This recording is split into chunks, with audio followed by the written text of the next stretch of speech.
नमस्ते दोस्तों, मेरा नाम दिव्या पटेल है और मेरा सिलेक्शन पीएचई विभाग में सब इंजीनियर के पद पर हुआ है, जिसका एग्ज़ाम ईएसबी द्वारा कराया गया था।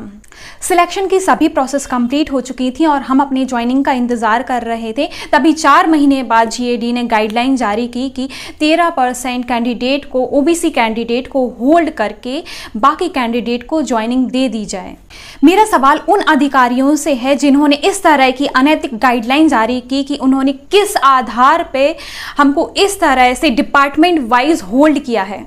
इस तरह के आदेश की वजह से मैं पीएचई विभाग में होल्ड हो गई हूँ, क्योंकि पीएचई विभाग का कट ऑफ ज़्यादा था, जबकि अन्य विभाग जैसे आरईएस और दूसरे नगर निगमों में मुझसे कम अंक वालों की ज्वाइनिंग हो गई है। ये कहाँ तक सही है कि ओबीसी कैटेगरी में ही कम अंक वालों को ज्वाइनिंग दे दी जाए और जबकि ज़्यादा अंक लाने वालों को होल्ड कर लिया जाए। और तो और डब्ल्यूआरडी विभाग ने संविदा में काम कर रहे सिलेक्टेड कैंडिडेट से रेजिग्नेशन ले लिया और उनमें से कुछ अब होल्ड पर हैं।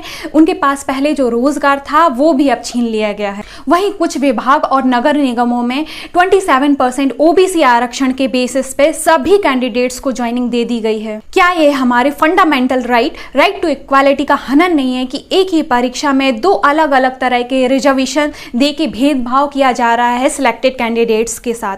मैं ये जानना चाहती हूँ कि आप एमपीपीएससी का रूल सब इंजीनियर की परीक्षा में क्यों लगा रहे हैं। एमपीपीएससी में पहले ही 2 लिस्ट बनाई गई थी, 13% ओबीसी कैंडिडेट के लिए और 13% यूआर के कैंडिडेट के लिए। वहां किसी ज्यादा मार्क्स वाले अभ्यर्थी के साथ अन्याय नहीं हुआ था कि कम मार्क्स वाला अभ्यर्थी सिलेक्ट हो गया हो और ज्यादा मार्क्स वाला होल्ड कर दिया गया हो। तो आप इस तरह से एमपीपीएससी का रूल सब इंजीनियर के एग्जाम में कैसे लगा सकते हैं?